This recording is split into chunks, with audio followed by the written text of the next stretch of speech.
ఓం శాంతి. అదే బ్రహ్మబాబా కుటుంబ సభ్యులు జ్ఞాన మార్గంలోకి ఎలా వచ్చారని తెలుసుకున్నాం. ఈ జ్ఞాన ప్రభావం వాళ్ళ మీద ఏ విధంగా పడింది, వాళ్ళకి ఏ విధంగా సాక్షాత్కారాలు అయ్యాయి, ఏ విధంగా ఈ జ్ఞాన మార్గంలోకి వచ్చారు అన్నది. శివబాబా వినిపించే జ్ఞానం పట్ల తన కుటుంబ సభ్యులు కూడా ఆసక్తి కలగడానికి బాబా ప్రయత్నించారు. ధర్మం ఇటువంటి ప్రారంభం అవుతుంది అన్న సూక్తిపై అయితే బాబాకి ఎంత విశ్వాసం ఉండేది. భగవంతుడి అవతారాలను ప్రత్యక్షంగా చూసి ఆధ్యాత్మిక అనుభూతులను పొందాలన్న లక్ష్యంతో దేశంలో నలుమూలల నుండి ఎంతో మంది ఓమండ్లకి వస్తున్నారు. అటువంటప్పుడు బాబా బంధువులు ఈ జ్ఞానం నుండి ఎందుకు లాభపడకూడదు, ఇంతటి మహా అవకాశాన్ని వారు జారువేడుకోవడం బాబాకి ఇష్టం లేదు. అంటే బాబా యొక్క బంధువులు అన్నమాట. అదే బాబా భార్య మరియు కోడలు ముందు నుండి ధర్మ పారాయణ కలవారు. వారికి బాబా పట్ల ఎనలేని గౌరవ భావం ఉండేది. ఒక గొప్ప శక్తి బాబా శరీరంలోకి ప్రవేశించింది. వారి ముఖారవిందం ద్వారా జ్ఞానాన్ని వినిపిస్తుంది అని వారు నిస్సందేశంగా నమ్మారు. ఆ మహాశక్తి వెలవరించే శక్తి అపారమైనది, మార్గదర్శనం ఉన్నతమైనది, భాష భవ్యమైనది, భావాలు విముక్తిదాయకమైనవి. ఇటువంటి గొప్ప జ్ఞానాన్ని అందగలిగిన వారు ఒక్క శివ పరమాత్మ తప్ప మరెవరు కాదని వారికి సంపూర్ణ నిశ్చయం ఉంది. శివ బాబా ఆజ్ఞలను పాటించడానికి వారు మనస్ఫూర్తిగా పురుషార్థం చేశారు. ఆత్మనిష్ఠులుగా అయ్యి కృషి చేశారు. జ్ఞానం అందించి విభిన్న అంశాలను మనసులో స్థిరపరచుకున్నందుకు నిరంతరం శ్రమ చేసేవారు. వారిలోని సుగుణాలను పెంచుకొని మహాన్ని తుంచుకోవడంలో నిమగ్నమయ్యారు.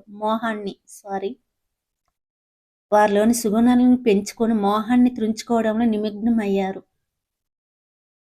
వీరి తపన చూసిన బ్రహ్మబాబా సంతృప్తి చెంది తమ పెద్ద కూతురుపై దృష్టి సారించారనమాట. శివబాబా బ్రహ్మబాబాలోకి అవతరించిన మునిపే బాబా తన పెద్ద కూతురు వివాహం ఒక సంపన్న కుటుంబంలోని వ్యక్తితో చేశారు. తన కూతుర్ని భవబంధాల్లోకి తోసి తప్పు చేసినని జ్ఞాన ప్రాప్తి తర్వాత బాబా చింతించారన్నమాట.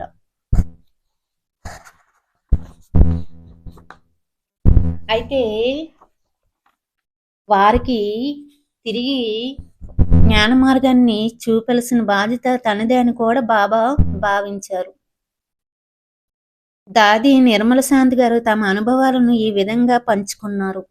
భగవంతుని భాగ్యశాల రథంగా కాకముందు బాబా జీవితం రాజరికంతో మరియు భక్తితో నిండి ఉండేది. అందుకే బాబా నా వివాహం సంపన్న కుటుంబంలోని ముఖితో చేశారు. ముఖి అనగా సమాజంలో రాజకీయ పరపతి కలిగిన వ్యక్తి అన్నమాట. మా అత్తవారింట్లో భౌతిక సుఖాలను ఎటువంటి లోటు లేకుండా ఉండేదన్నమాట. నాకు వివాహం కాకముందు బాబాతో ఉన్నప్పుడు కూడా నేను సంతోషంగానే ఉన్నాను, నిశ్చింతంగానే ఉన్నాను. బాబా మిమ్మల్ని ఏ లోటు తెలియకుండా పెంచారనమాట. అంటే బాబా వాళ్ళని ఏ లోటు తెలియకుండా పెంచారనమాట. వారు మమ్మల్ని ఎంతో ప్రేమతో శ్రద్ధతో పెంచారు.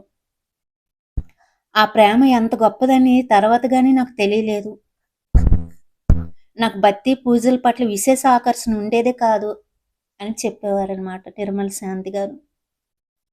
నాకు అన్నీ ఉన్నాయి కదా, మరెందుకు భక్తి చెయ్యాలి అని అనుకునేదాన్ని.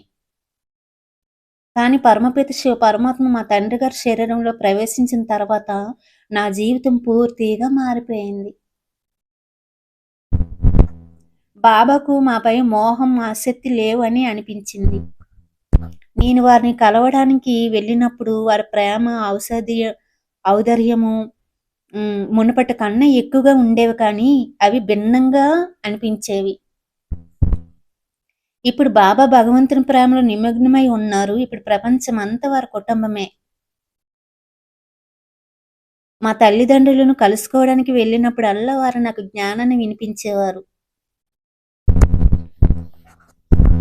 మొదట్లో ఇది నాకు ఇబ్బందిగా అయిష్టంగా అనిపించేది. మా తల్లిదండ్రులతో మునుపటిలా మాట్లాడలేకపోతున్నాను. ఇదంతా వారు నా మంచి కోసమే చేస్తున్నారని గ్రహించలేకపోయాను. ఇంతటి ఉన్నత మార్గాన్ని అనుసరించి సువర్ణావకాశాన్ని నేను వదులుకోకూడదని వారి స్వభావననమాట. కానీ ఇదంతా నాకు అర్థం కాలేదు. వీరు మారిపోయారు. మునుపటిలాగా లేరు. దూరంగా అనిపిస్తున్నారు అని మాత్రం ఆలోచించేదాన్ని. వాళ్ళ కూతురు. బ్రహ్మబాబా కూతురు. చివరకు వారి శుభభావన ఫలరూపం దాల్చింది. ఆ రోజుల్లో ఏదైనా పండుగ వస్తే బాబు నన్ను భోజనానికి పిలిచేవారు. అలా ఒకరోజు నేను అక్కడికి వెళ్ళినప్పుడు అక్కడ ఎంతో మంది మహిళలు జ్ఞానాన్ని శ్రద్ధగా వింటున్నారు.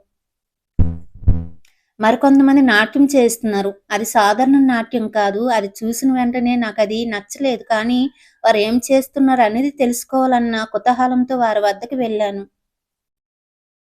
వారి మొఖాలలో ఎన్నడూ చూడని ఒక అనిర్వచనీయమైన సంతృప్తి, అతీంద్రియ సుఖం కనిపించాయి. ఈ భౌతిక ప్రపంచాన్ని పూర్తిగా మర్చిపోయి వారు ధ్యానావస్థలో ఉన్నారు. వారి మనోనేత్రాలలో ఏం చూస్తున్నారు? పరస్పరంలో ఎంతటి సమతుల్యతతో కూడిన హావభావాలను వీరెలా ప్రకటించగలుగుతున్నారు?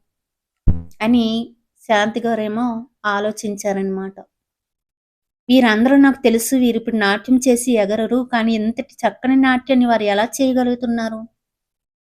జ్ఞాన నాట్యంలో ఉన్నారా అని అంటున్నారనమాట. అయితే నాట్యంలో ప్రావీణ్యం సంపాదించిన వారు కూడా ఇంతటి ఆహ్లాదకరమైన కళను ప్రదర్శించారేమో అని నాకనిపించింది. వారెవరు సాధారణ చేతన స్థితిలో లేరు. వారు మానసికంగా సత్యయుగానికి ప్రయాణమై అక్కడ శ్రీకృష్ణుడితో మహారాసక్రీడ చేస్తున్నారని నాకు తెలీదు. ఆ క్షణాన వారు భవిష్యత్తులోకి వెళ్లారు. బంగారు యుగంలో వారు రాబోయే జన్మలోకి వెళ్లారు. భగవంతుడు ప్రసాదించిన ఈ దివ్య సాక్షాత్కారం వలననే వీరెంతటి శక్తి కనిపించిందనమాట వీరిలోని. అప్పుడు ఆమె ఇవన్నీ గ్రహిస్తున్నారు. నిర్మల శాంతి గారనమాట. వీరిలో ఎంతటి శక్తి ఎవరి వల్ల వచ్చింది? జ్ఞానాన్ని ఎవరు వినిపిస్తున్నారు? వీళ్ళెంత ఆనందంగా ఎలా ఉంటున్నారు? వీళ్ళకి ఎంత అనుభవం ఎలా జరిగింది? ఇవన్నీ కూడా ఆమె గ్రహిస్తున్నారు అక్కడికి వెళ్ళి. ఆ సత్సంగానికి వెళ్ళి. అచ్చా! ఓం శాంతి.